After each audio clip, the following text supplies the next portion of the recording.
मेरे पास बहुत सारा पैसा नहीं है, आर्थिक रूप से बहुत ही कम सक्षम हूं, या आर्थिक रूप में ऐसा मजबूत ही नहीं हूं कि मैं ऐसी कोई कॉम्पिटिटिव एग्जाम या कोई भी काम, कोई इंडस्ट्री, कोई व्यवसाय, कोई उद्योग नहीं कर पाता हूं, या कुछ भी करने के लिए सोचता हूं तो गरीबी सामने आती है। मुझे लगता है कि आपने अब्दुल कलाम साहब को पढ़ना चाहिए। क्या उनसे ज्यादा गरीबी तुमने देखी है? जिन्होंने बचपन में न्यूज़पेपर बेचकर मिसाइल मैन जैसा नाम गढ़ दिया। जुनून होना चाहिए लालो, जुनून होना चाहिए, जिद होनी चाहिए। अगर तुम्हारे अंदर वो जिद भर पड़ी है, वो आग तुम्हारे अंदर है, वो विस्फोट करने की ताकत तुम्हारे अंदर है, तो मैं आपको शुरुआत से एनर्जी दे रहा हूं। आइए शुरुआत करते इस विस्फोट की और बदलते हैं दुनिया को। किसी भी रीजन को न सोचते हुए, किसी भी कारण को न सोचते हुए शुरुआत करते हैं आज से, अभी से, इसी समय से अपने लक्ष्य के लिए। कई सारे लाल लाली कहते हैं मैं मिडिल क्लास से हूं, तो मुझे बता दीजिए कि आपने महेंद्र सिंह धोनी कौन से चांदी के चम्मच लेकर पैदा हुए थे? मुझे बताइए कि अक्षय कुमार कब चांदी के चम्मच लेकर पैदा हुए थे? क्या इन्होंने अपनी जिंदगी में स्ट्रगल नहीं किया है? स्ट्रगल तो करना पड़ेगा लालो, ये लड़ने की बात होती है, ये दुखों की बात नहीं होती है। कब तक बहाने बनाते चलोगे? कब तक तुम्हें लगेगा कि नहीं मैं ये नहीं कर सकता हूं, मैं वो नहीं कर सकता हूं? ये सब तुम्हारे बहाने, तुम्हारी कमजोरियों को छिपाने के तरीके हो सकते हैं। मुझे बता दो कि ऐसी कौन सी बात है जो तुम्हें रोक सकती है अपने लक्ष्य को प्राप्त करने के। कई सारे लाल लालियों का उदाहरण होता है। कुछ लाल लाली मुझसे कहते हैं, कई बार कमेंट्स आते हैं कि मेरा ऑपरेशन हो गया है, मैं कई प्रकार की कमजोरियां झेल पा रहा हूं, मैं बीमार रहता हूं। मुझे बताइए कि जब सचिन तेंदुलकर के घुटनों के ऑपरेशन हुए थे, तब कई विशेषज्ञों ने कह दिया था कि सचिन तेंदुलकर का करियर खत्म हो गया। सबसे निचले पायदान पर थे वो, लेकिन क्या उन्होंने अपनी उसी मेहनत को निरंतर बनाए रखते हुए क्या फिर से कीर्तिमान नहीं रचे हैं? कौन सा बहाना देंगे आप मुझे अपनी असफलताओं के लिए? कौन सी बात और बताएंगे कि नहीं मैं असफल इस कारण से होता हूं?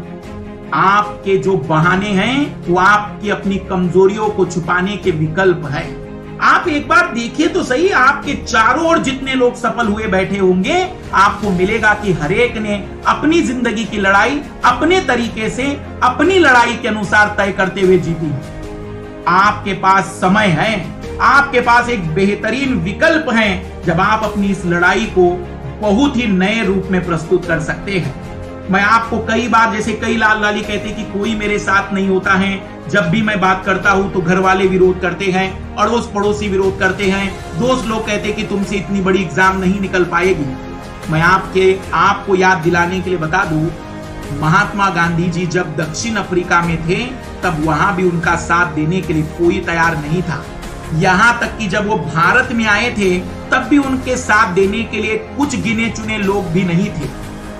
लेकिन अपनी निष्ठा, अपनी मेहनत और अपनी लगनता के बलबूते पूरे देश को अपने पीछे खड़े करने की ताकत उन्होंने दिखा दी थी। तो आप शुरुआत तो करिए, आप अकेले लड़िए, पर आप जिस दिन पूरी ईमानदारी और मेहनत से लड़ लेंगे, मैं दावा करता हूं कि आपके पीछे वे सारे लोग खड़े हो जाएंगे जो आज आपका विरोध करते हैं। कुछ लाल लालियों का कहना होता है रंग रूप पर्सनैलिटी मेरी आईएएस जैसी नहीं है, दिखने में हो सकता है बहुत ठीक ना हो। मैं आपको कई सारे आईएएस आईपीएस ऐसे दिखा सकता हूं जो दिखने में अच्छे ना हो, लेकिन उनके कार्य आज भी गूंजते हैं। नवाजुद्दीन सिद्दीकी के बारे में आपको उदाहरण देना चाहूंगा कि आप उस व्यक्ति को पहले बार में सुनिए, आज तो एक बेहतरीन अदाकार के रूप में आपके सामने हैं, पर सोचिए कि आज से 10 साल पहले वो आपके पास आते और आपसे कहते कि मैं एक्टर बनना चाहता हूं, तो शायद आप बहुत हंसते। पर इस बात की बगैर परवाह किए उन्होंने पूरी मेहनत के साथ, पूरे अपने संघर्षों के साथ आगे बढ़े और आज वो बेहतरीन अदाकारों में शामिल हो गए। आपको तय करना है लालो, कब तक आप अपने बहानों को बड़ा बनाएंगे और लक्ष्यों को छोटा बनाएंगे? कब तक आप अपनी ऊर्जा को अपने बहानों को एक्सप्लेन करने में खर्च करेंगे? समय आ चुका है, अपनी एनर्जी को एक लेजर किरणों की तरह अपने लक्ष्य पर भेज दीजिए, जो बिना किसी प्रकार से डेविएट हुए सीधी लक्ष्य को भेजती है। कई सारे लाल लाली को सोचते हैं कि चलो ठीक है, अगर नहीं होता है तो ये कर लेंगे, सोचते हैं कि अगर ये नहीं होगा तो वो कर लेंगे, विकल्प की तलाश करते हैं। महाराणा प्रताप को याद करिए, उन्होंने कहा कि मैं घास से बनी हुई रोटी खा लूंगा लेकिन अधीनता स्वीकार नहीं कर सकता हूं। तुम्हें भी तय करना है, अगर तुम्हें गुलामी नहीं चाहिए, अगर तुम्हें आजादी चाहिए, अगर तुम्हें राजा बनना है ना लालो, त्याग करने के लिए शुरू हो जाइए। शुरुआत कर दीजिए कि हां, हम भी कुछ भी हो जाएगा लेकिन हम अपने मार्ग से नहीं भटकने वाले हैं। यह वीडियो मेरे उन सभी लाल लालियों को समर्पित है जो कहीं ना कहीं एक एक कारणों को बता बताकर अपनी असफलताओं से बचने का चांस ढूंढते हैं। हां, मैं असफल हूं, मैं कहने में घबराता नहीं हूं, लेकिन मैंने कभी असफलताओं के लिए कारणों के विकल्प नहीं ढूंढे हैं। जो व्यक्ति हां, वही व्यक्ति बाद में सिकंदर कहलाता है लालू।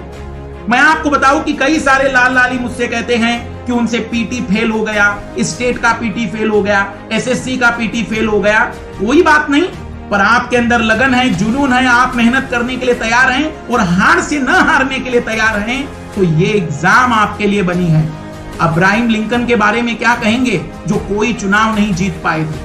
अब्राहम लिंकन के बारे में आप क्या बताएंगे कि वो कोई चुनाव नहीं जीत पाए थे लेकिन राष्ट्रपति का चुनाव जीते?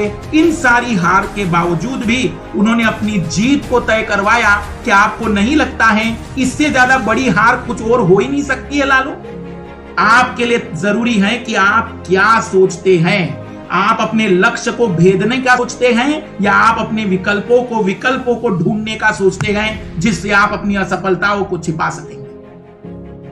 कई सारे लाल लाली कहते कि सर पिता नहीं है, हमारे माता पिता की मृत्यु हो गई या पिता की मृत्यु हो गई है। कई सारे लाल लाली कहेंगे कि हमारा कोई भी बहुत ज्यादा मदद करने वाला नहीं है।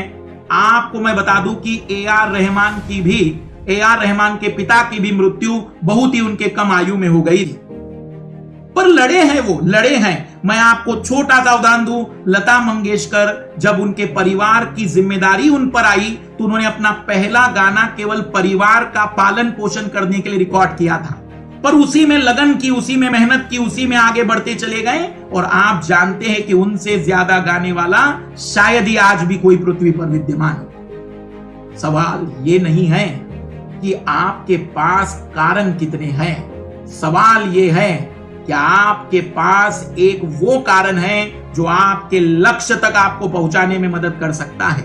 कई सारे लोग घर की जिम्मेदारी, कई सारे लोग कई सारे बहाने बनाते हैं। मैं आपको बताना चाहूंगा लालू की स्थितियां बहुत ही बेहतरीन है आपके साथ कोई ऐसी खराब परिस्थिति नहीं है जितना आप सोचते हो। उससे वर्ष परिस्थितियों में लोग निकलकर सिकंदर बने हैं।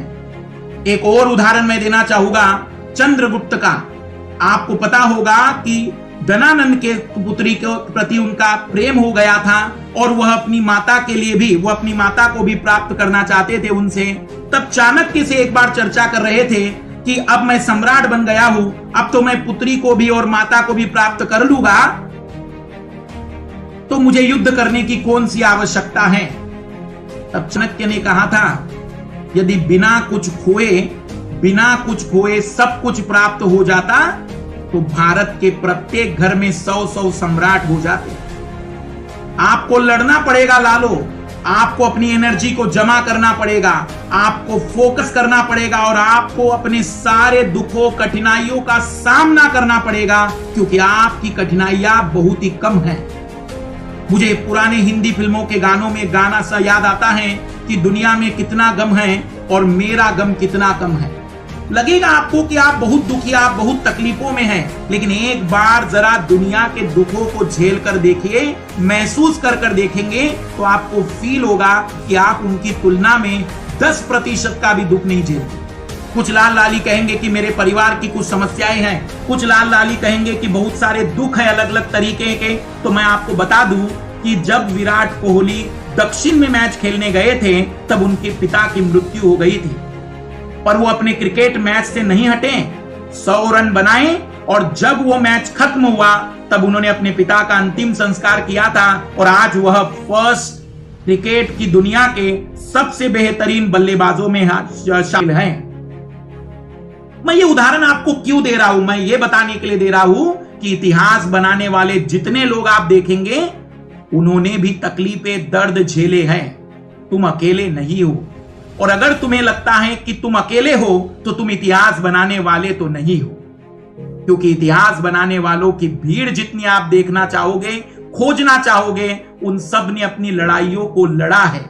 मैं आपको एक सिंपल सी बात बता दूं कि आप तय करिए कि नहीं मुझे करना ही है। मैं दावा करता हूं कि या तो आप वहां से कुछ लेकर आ जाएंगे, या तो आप अपने नए रास्ते बनाकर आ जाएंगे, या फिर आप अपने लक्ष्य को प्राप्त करके